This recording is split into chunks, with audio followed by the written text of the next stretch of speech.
Correct. Nami-mislead mo yung mga tao. Nililin lang mo yung mga tao.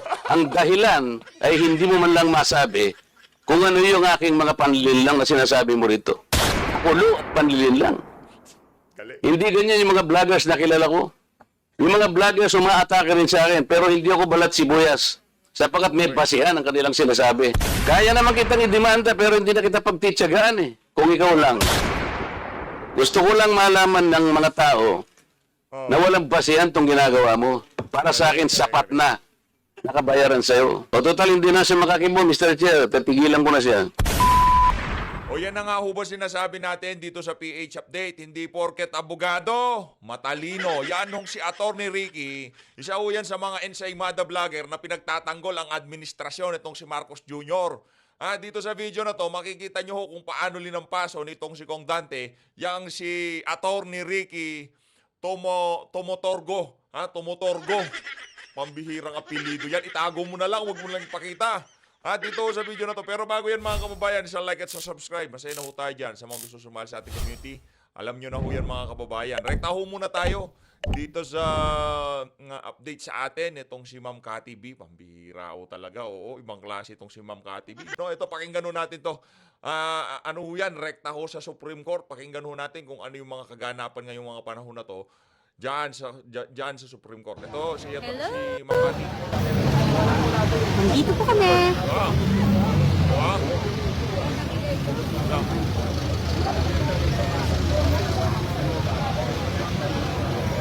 Tayo natin. Hi. Chiso is live. Ayun yung ating kumbaga, ang ating reyna. Yan si Mama Joey, yung binanatan nitong si Abante. Or a share yan. Say hi. Or a share.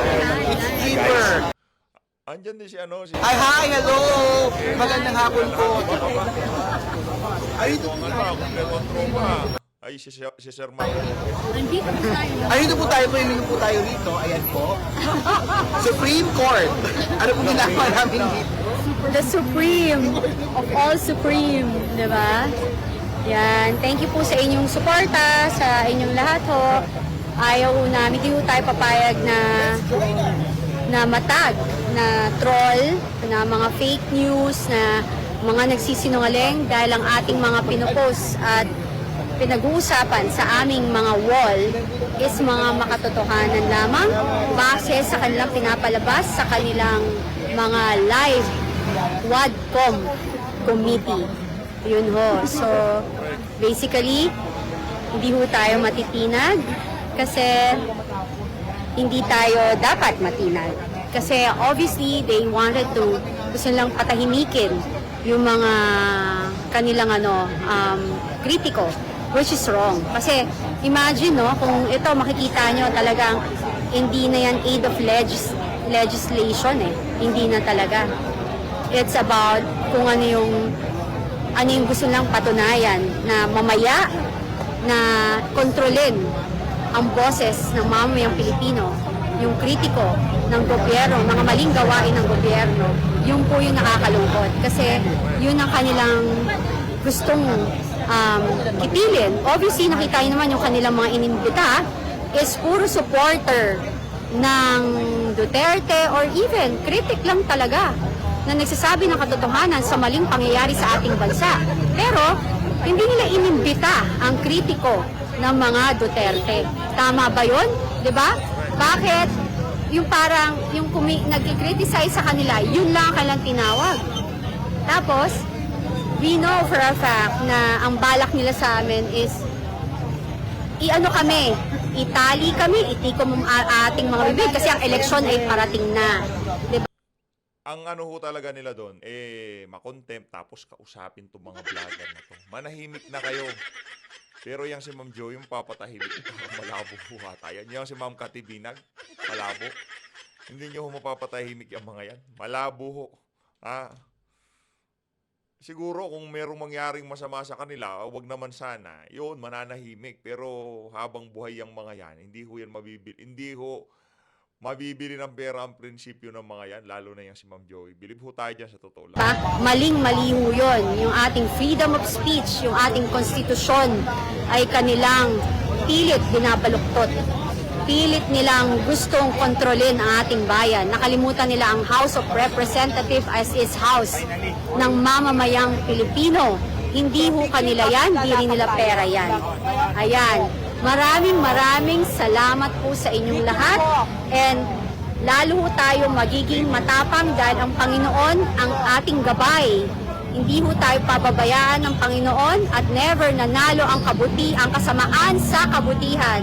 God bless Philippines and gising, mamamayang Pilipino, laban! Inumpisahan natin, sabay-sabay na ho nating labanan ang kamalian ng ating bansa at ang ating mga leader na abusado. At dahil dyan, palakpakan ho natin yan si Ma'am Cathy B. Maraming salamat ha. Talagang ibang klase naman yan si Ma'am Cathy B. Oo. Hindi lang maganda. Napakaano pa ho talagang nakasuporta ho siya dito sa mga sa bagay kasama din pala siya doon sa listahan ng mga ipinatawag. Kaya ingat-ingat lang ha sa mga nandyan ngayon sa Supreme Court. Balita ko magkakaroon daw ng press con mamaya. Abangan ho natin ang mga statement nitong si Ma'am Joey ha, kung ano yung mga sasabihin niya, magiging tugon niya doon sa mga birada sa kanya nitong si Atras Sabante. Dito na ho tayo kay Congressman Rodante Marcoleta. King!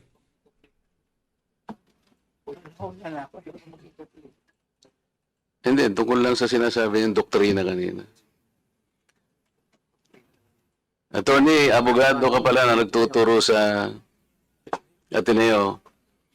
At sinasabi mo, ang diferensya ng private sa public figure, pagka public figure ay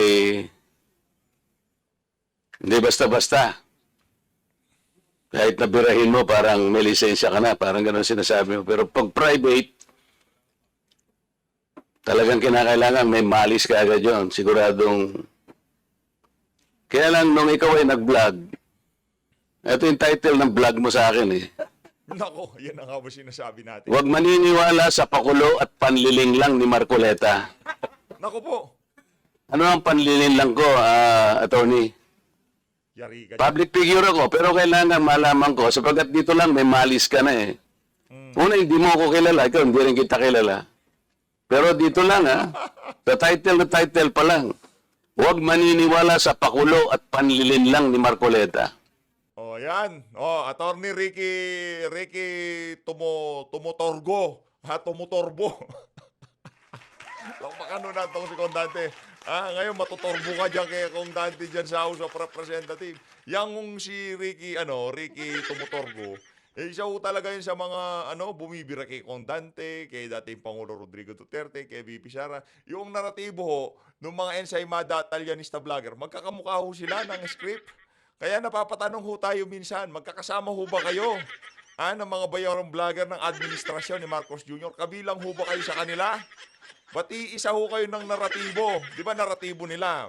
Siraan si Tatay Digong, masama si Tatay Digong, walang nagawa sa panahon ni Tatay Digong, yang si Congressman Rodante Marcoleta, kaya siya ganito, kaya siya ganyan, di ba? Ganun naman banat nila dyan eh. Basta yung kung ano yung script na nanggagaling dito sa mga ensaymada at talyanista, kahalin tulad doon itong kay Attorney Tumutorgo. Attorney, kahit kailan wala akong nilinlang na mamamayan ng Pilipinas. Wala kang karapatan na akusahan mo ako ng ganito. Kung ang pinag-uusapan ay gusto mo lang ma-informahan ang mga nagpa-follow sa iyo kung sino-sinong maraming nagpa-follow. Pwede mo ba sagutin ito muna? Yan. Ano yung panlilin lang na sinasabi mo rito? By the way, yung follower ho nitong si Attorney Tumutorgo, 66,000 follower ho siya sa FB. At sa YT, ilan lang ho sa kanya? Marami na po kasi akong naging hindi ko ano yung particular na Ito pakikita ko sa'yo, ayan hindi ko po alam kung anong 80,000 subscriber, Brad. Magsuklay ka kasi. Tayo kahit mahaba yung buhok natin, hanggat maaari, gusto nating magmukhang neat, ika nga. Kayo, nagpunta na kayo ng House of Representatives, parang di kayo nagsuklay. Kaya kayo nababanatan eh. particular doon na Attorney, gumawa ka ng vlog. yes po, ako po Responsibilidad mo sa public ito, lalong-lalo na yung naniniwala sa'yo. Hindi ko maniwala kung paano mo silang napaniwala. Pero itong sinabi mong ito, may pakulo ako at panlilin lang. Ito yung sagutin mo. Hindi ako naniniwalang hindi mo naalala ito. Yan. Mr. Chair? Oh. Ano? Mr. Chair? Actually po, dun yata yan sa rally ng Iglesia ni Cristo na naging subject din ako po ng programa ninyo sa yung dalawang pong kasama Honorable Congressman Marcoleta. Ako po yung naging subject nyo doon ni Saganang Mamamayan. Kasi ako yung nag-comment na sabi ko, dapat yung Iglesia ni Cristo kung talagang malaki yung mobilization nila, doon nila gawin sa Luneta, huwag sa Liwasan. Yun yung kasi, pag sa Liwasan... Attorney, huwag mong nililihis ang usapan. Ano? Ang Hindi, pinag-usapan yung panlilin lang na sinasabi mo at pakulo. Yan. Walang kinalaman yung rally ng INC dito. Yan. Doon ko po kita, Honorable Congressman Anong Marcoleta. panlilin lang ang ginawa ko doon sa rally? Yan. Sige. Oh. Yun po yatang speech nyo doon Hindi sa pa yata, kailangan siguruhin mo. Nagsalita ko doon, anong parte ng speech ko ang nilinlang ko ang mamamayang Pilipino? Oh. Nako. Ah, Alam niyo mga kababayan, ako nakaharap ko na ho yung si Kong Dante. Iba ho yung aura niyan, iba ho yung yung presensya niya, pagka dumarating ho siya, ibang klase ho. Kaya pagka yan, nagsalita ng ganyan at ikaw ang pinatutungkulan, naku, sa tingin ko, itong mama na to, itong si Attorney Ricky, medyo napaihi sa pantalon niyang ano na yan, yung mama na yan. Kayo ba naman pagsabihan ng ganyan ni Kong Dante, di ba? Honorable Congressman Marco, yung reaction ko po yata yung speech nyo po doon sa Ano stage. nga, kung alam mo yung speech ko, ano yung panlilin lang doon? Yan. Tingnan ko po dito sa ano ko kung ano yung ang dami ko na po kasing naging content tungkol Ay, hindi ganun. Hindi, wag ganon, Brad, wag ganon. Wag ganon, sabihin mo kung ano yung panlulokong ginawa ni Congressman Rodante Marcoleta sa mga kababayan natin. Wag mo kami papaandaran na tignan-tignan. Hindi pwede yan sa amin. Kami ho dito, kumbaga kami yung mga miron na sisintensya sa inyo, Attorney Ricky. Kasi ang problema, kayo ho kasi, ito, yan, bibira yan. Sa totoo lang, ayoko ng banatan to si Ricky. 80,000 lang yung subscriber niyan eh. Di ba? Alam nga naman, baka sabihin naman, pinapatulan natin siya. Kaso, binanatan ho pala niya itong si Kong Dante. Hindi naman ho ako updated dito sa mga vlog nito kasi di ko naman pinapanood yan. Wala naman ho kayong mapapala dyan. Huwag ho kayong mag-subscribe. Huwag nyo na hong pasyalan ang account niya. Punta na lang ho kayo kay Ma'am Joey Cruz. Ako kapag ka sinabi ko, alam ko ang pinagbabasihan ko. Kahit matagal na yon, maaalala ko. Pag nilinlang ako ng isang tao, alam ko. Problema sa inyo, hindi ko nilalat ang vloggers, ano? Ako, hindi ko minamasama yung vlogs. Yan ay part ng ating free speech. Expression. At yan ay ginagaranti ng ating saligang batas. Totoo naman na kapag ka public figures, hindi dapat balat sibuyas. Hindi kagaya ng balat sibuyas ni Kong Barbers, alam ko yan. Pero Pati yung mga kasama niya, alam niya kung sino-sino yung mga balat sibuya. hindi nangangahulugan. Kailangan i-establish ninyo. Yan. I-establish mo. Na ikaw ay abogado pa rin, kagaya na sinasabi mo, nagtuturo ka pa sa isang reputabling institusyon. At pagkatapos, tinatanong ko lang ngayon, ikaw ang nagbablog, oh. Basta po tungkol po talaga yung naging topic ko po kayo tungkol dun sa rally ng Ano ANC. nga yung sinabi ko sa rally na nanilang ako ng Pilipino? Yan. Wala ka man lang maisip? Oh, Ito yung uri mo na hindi kailangan talagang nagbablog eh. correct. Nami-mislead mo yung mga tao, nililin lang mo yung mga tao. Ang dahilan ay hindi mo man lang masabi kung ano yung aking mga panlilin lang na sinasabi mo rito. Pakulo at panlilin lang. Galing. Hindi ganyan yung mga vloggers na kilala ko. Yung mga vloggers umaatake rin sa akin, pero hindi ako balat sibuyas. Sapagkat may basihan ang kanilang sinasabi. In fairness ha, meron talaga tayo nakikitang bumabanat kay Kong Dante ng mga vlogger. At binabanatan nila yung argumento nitong si Congressman Rodante Marcoleta, yung kanyang mga sinasabi. Hindi yung i-generalize mo na linoko niya ang sambayan ng Pilipino. Dapat sabihin mo sa ngayon na nakaharap ka, harapan kayo ni Kong Dante kung ano yung panlulokong ginawa niya sa sambayan ng Pilipino. Huwag niyo kong kalimutan ha. Number 32 sa balota, Congressman Rodante Marcoleta. Malupit ho yan. Teka lang ha, abang lang ho tayo mga kababayan. Mamaya ipopost ko. Yung pinag-uusapan siguro namin dito. Gusto na niyang tingnan siguro kung ano yung mga seats ng mga aming pinag-uusapan dito. Hindi ako balat sibuyas, pero ito, wala akong makita. Sorry, mali ho pala tayo. Pasensya na ko ha. Number 38 to, Congressman Rodante Marcoleta, yung nagsasalita na yan, number 38 sa balota. Senador ho ni Tatay Digong yan. Isa ho sa mga kandidato niya yang si Congressman Rodante Marcoleta. Suportahan ho natin. Itaguyod ho natin ang kanyang kandidatura. Ipakilala niyo ho siya doon sa mga kamag-anak niyo na hindi pa siya kilala. Ipanalo ho natin itong si Kong Dante, yung mga nasa lineup ni Tatay Digong. Kahit ano pang sabihin nila, yan yung mga nagsasalita, paniwala. Kasi hindi naman naging presidente yung mga yan eh. Yung tipong pati yung mga kandidato ni Tatay Digong, binabanatan nila. Hayaan nyo sila. Huwag nyo silang pakinggan. Kasi ayaw ko yan. Pero kasama sa kandidato ni Tatay Digong, sabihin nyo sa kanila, magpresidente muna kayo bago namin kayo paniwalaan. Okay ho ba yun? Oh. Basta kung sino yung nasa listahan natin, yun lang ho ang ating suportahan. Ngayon, kung meron silang mga side comment, kagaya kay Pastor, kay sino pa, dito kay Kong Marcoleta, dito kay Senator Bato de la Rosa, kay Sio ganito, kay Sio ganyan, sabihin nyo sa mga individual na yan, magpresidente muna ho kayo bago ho namin kayo paniwalaan. Okay? Oh. Kay Attorney Jimmy Bondoc, Kesyo, anong banat sa kanya? Masyadong ambisyoso, kagad, senator kagad, Attorney JB, hayaan nyo ho sila.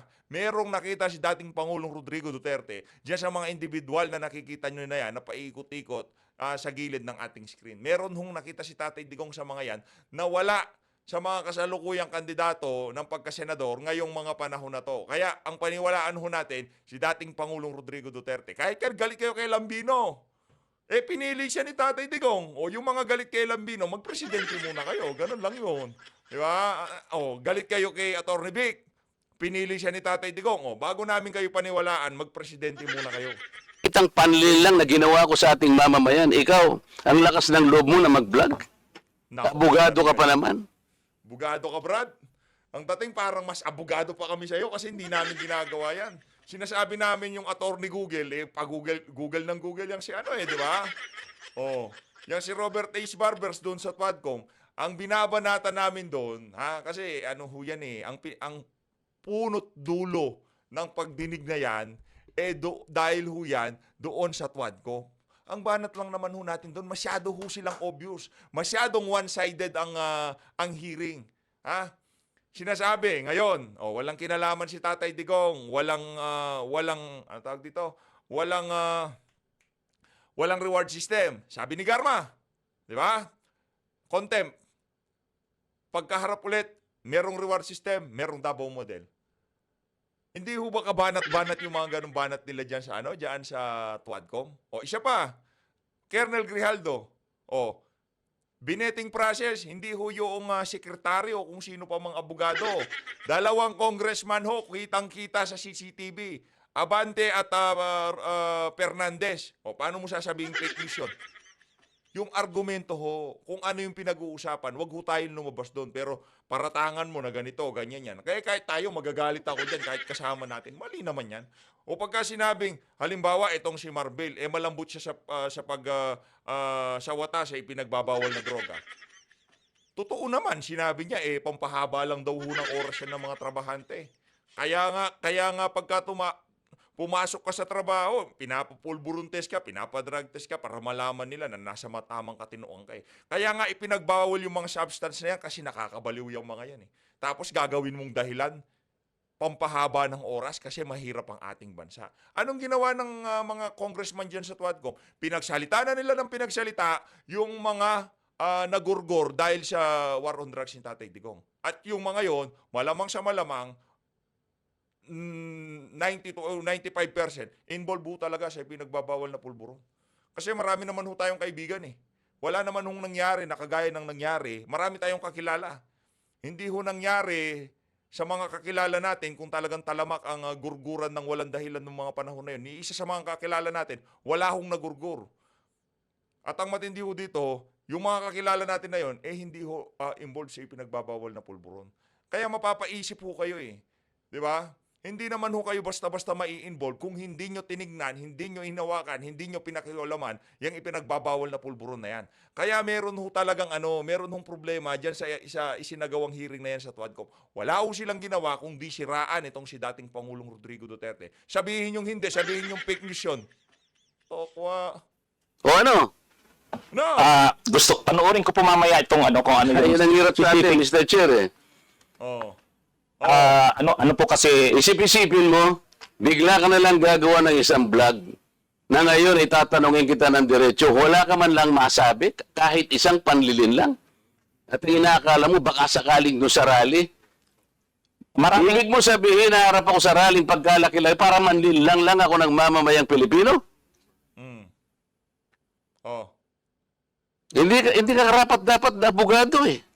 Hindi ka dapat magturo sa Ateneo. Sinasabi ko sa iyo ngayon. Ako hindi ko inaukusahan ng mga vloggers. Kahit masasakit ang sinasabi nila, ngunit merong basihan. Meron silang pinagmumulan na basihan.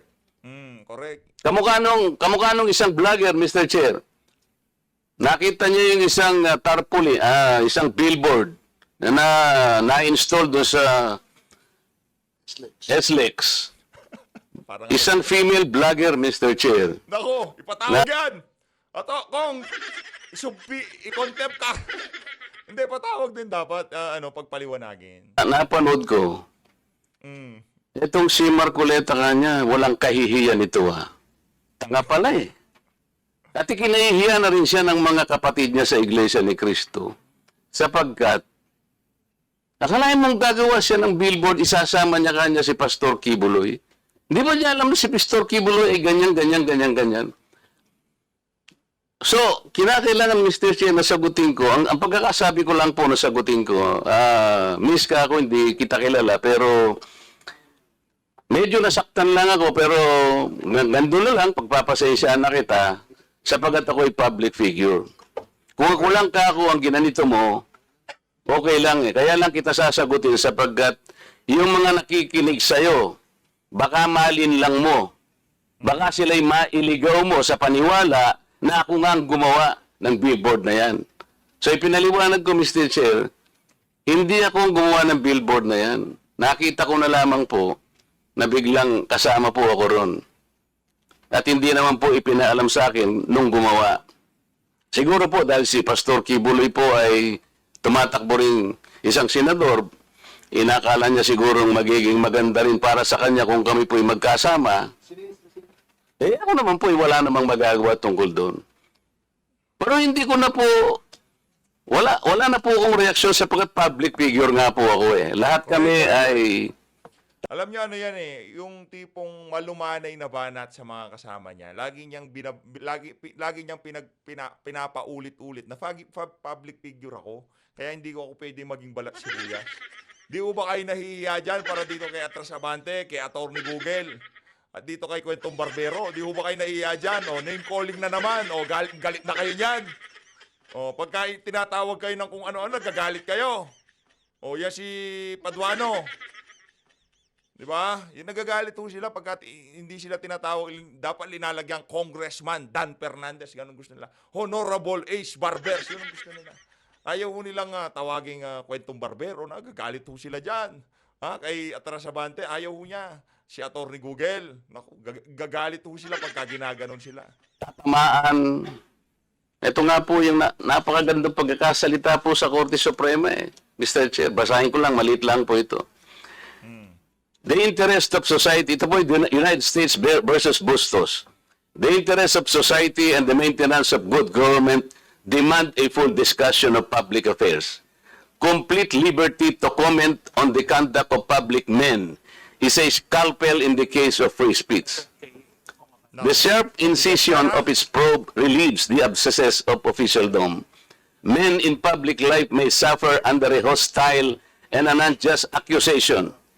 The wound can be assuaged with the balm of a clear conscience. A public officer must not be too thin-skinned with reference to comment upon his official acts. Kaya kaya ko na lang siyang i-tolerate, Mr. Chair, yung babaeng yun eh. Galing ni Kong Dante doon. Pero ikaw, attorney, dahil sa attorney ka, yan ang sinasabi mo, at nagtuturo ka pa sa isang reputable institution. Dito lamang sa title, Akala ko tapos ka na, Kong. Babalikan mo pala tong si Ricky, itong si Atty. Ricky. Ayos. huwag maniniwala sa pakulo at panlilinlang ni Marcoleta. Pagkatapos tatanungin kita ngayon, kung anong panlilinlang ang ginawa ko, wala ka man lang masabi. Kaya naman kitang idemanda pero hindi na kita pagtitsagaan kung ikaw lang. Gusto ko lang malaman ng mga tao na walang basihan tong ginagawa mo. Para sa akin, sapat na. Nakabayaran sa'yo. O total, hindi na siya makakimo, Mr. Chair. Tatigilan ko na siya. Palakpakan natin. Ang galing mo, Kong. Ang galing mo. Iba ka talaga. Hindi lang naman kasi si Pastor Kibuloy, pinaliwanag din ni Kong Dante. Napakaraming mga local government official na isinasama yung pagmumukha ni Kong Dante sa kanilang mga tarpaulin. Talaga, aminin man natin at hindi, yung si Kong Dante, kaya ho siya isinasama ng iba't ibang mga politiko. Talagang medyo siya, kumbaga, meron hong lingon factor pag nakikita yung larawan nitong si Congressman Rodante Marcoleta. Kaya para doon sa mga nagsasurvey at hindi isinasama yung pangalan niya, tapos, itong mga tumatakbong kasama niya ay gustong makasama sa larawan. Kailangan nyo hong kailangan nyo hong siyasatin ang inyong ginagawang pagsasurvey. Mantakin mo, hindi ho artista ang gusto nilang makasama sa retrato, sa tarpaulin. Ang gusto nilang makasama, itong si Congressman Rodante Marcoleta. Marami ang kumbaga, marami hong ibig sabihin niyan, ika nga. Lloyd. And with that, Congressman Marcoleta, that will serve as your time as interpolator. Rekta na ho tayo doon sa pagtatanong, dire-diretsong pagtatanong ni Kong Dante. Eto, sasagot na itong si Atty. Ricky. Nakita niya na ho ata yung pinapahanap. Yung vlog ko na yon kung tungkol saan. So nakita ko na po, October 21 pa po pala yon, 2024. May post kasi si Honorable Congressman Marcoleta. Ang post niya, yung tungkol sa pagbisita niya sa Naga. Taga-Naga po kasi ako. Nakipagkita siya kay former Vice President BP Leni. So ang post ni Honorable Congressman Marcoleta, na yun yung mark ng pagiging statesman. Kasi hindi siya kay Duterte, kay Marcos, kay Leni, para sa kanya unity. So yung topic ko, huwag padadala sa pakulo at panlilinlang. Anong panlilinlang doon?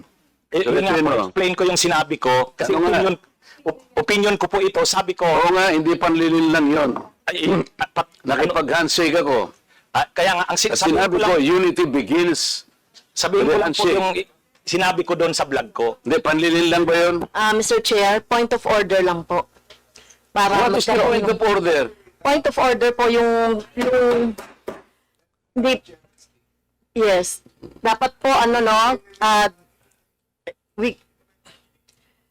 Chair, Okay.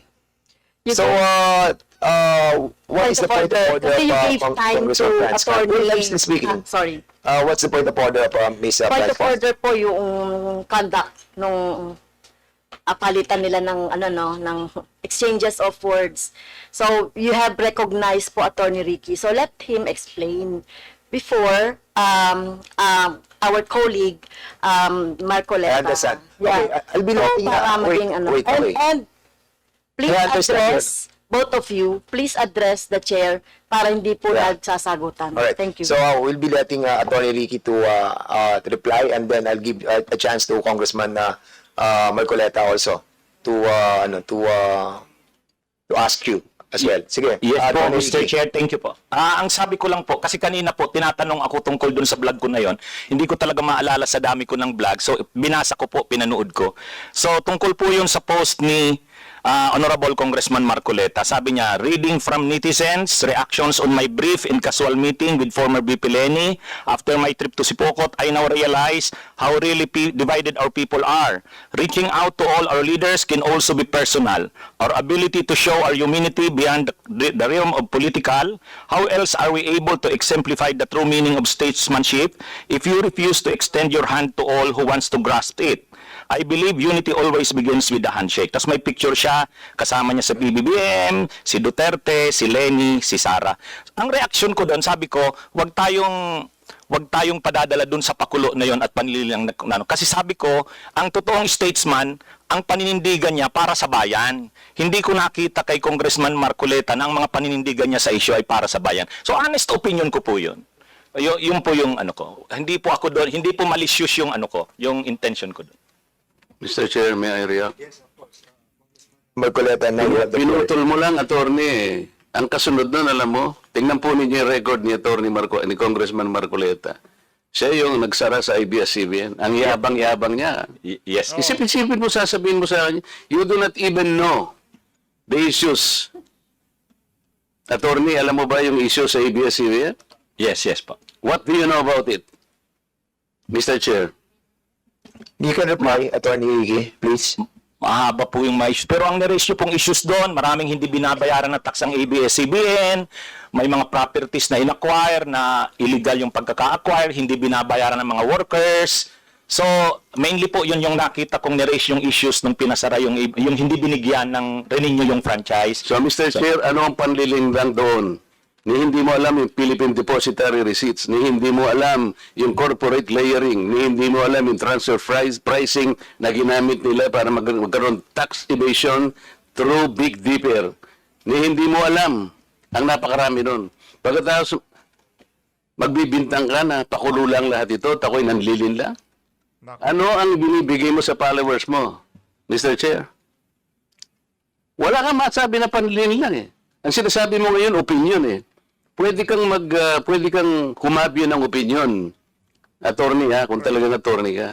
Pero huwag kang mag-chat na ako'y nanlin lang ng mamamayang Pilipino. Iyon ang problema, Brad. Attorney Ricky, yun ang problema mo. Yun ang wag mong gagawin kay Congressman Rodante Marcoleta dahil maghahalo balat sa tinalupan. Ika nga. O sasagot? You want to reply, Attorney Ricky? Yes, Mr. Chair. Ayun, Okay, yun go po ahead. yung, kaya ko po sinasabi na yung ako naninindigan na yung vlogging ko, hindi po fake news kasi opinion ko po yun. Oh. Basta mo na lang sasabihin, Mr. Chair, na opinion mo yun, pero chinarge mo ako na manlilin lang. Hindi ka ba magsasabi ng facts mo kung paano ako nanlilin lang ng Pilipino? Abogado ka, di ba? Mr. Chair, abogado daw ito eh. Attorney, you want to answer back? Again, Your Honor, yun na rin yung sinasabi kong concepts natin na ang mga public officials, talagang open sila na punahin, i-criticize, medyo masakit minsan, pero yan yung pagkakaiba ng public official sa private citizen. Mr. Chair, hindi siya nagkikriticize eh. Sabi ko nga, binigyan kita ng halimbawa doon sa isang babaeng vlogger na sinabi niyang tanga ako at ikinahihiya ako ng lahat ng mga members ng INC. Pinatawad ko na siya ron eh. Masakit yun pero dahil meron siyang nakitang ganun. Pero ikaw sinabi mo eh, nanlin lang ako eh. Ngayon sinasabi mo, may opinion ka, nanlin lang. Wala kang masabi ngayon kung ano-anong ginawa ko para manlin lang ako ng Pilipino. Hindi ka abogado eh. Hindi opinion ito. Mr. Chair? Yes, sige. Okay na po siguro, kasi marami pa sigurong pag-usapan. Ikaw ang manlilin lang. Okay. Thank you so much to both of you. Hindi ka makasagot, Ricky. Ricky, ano pangalan itong abogado na to. Ikaw ang manlilin lang. Kasi linoloko mo ang iyong mga viewers pero hindi mo sinasabi kung ano yung anong ginawa, anong sinabi. Nitong si Congressman Rodante Marcoleta, bakit mo nasabing nanlilin lang siya? Ibig sabihin, ikaw linilin lang mo yung mga viewers mo na pinapaniwala mo sa kanila, sila na naman naninlilin lang itong si Kong Dante. Gayong wala ka namang palang basihan o wala ka namang ebidensya na meron siyang linin lang ni isang Pilipino. Yan ang problema sa mga ensaymada at talyanista vlogger. Yan ang problema sa kanila. Ang galing-galing ho nilang bumira ng ganyan. Di ba? Ang galing ho nilang bumira, ang galing ho nilang bumanat ng mga walang basihan na mga banat na yan. Tapos pagka tinanong sila, hindi naman ho sila makasagot. Oh, ayun na nga mga kababayan, dito na una tatapusin ang ating reaction video. Maraming salamat to sa pag-support sa PH Update. Mag-ingat po kayo lahat. Mahalin natin ang Pilipinas. Saludo kay Congressman Rodante Marcoleta. At dito sa abogado na to, ayusin nyo ho next time ha, para hindi ko kayo napapahiya sa social media. Maraming salamat to.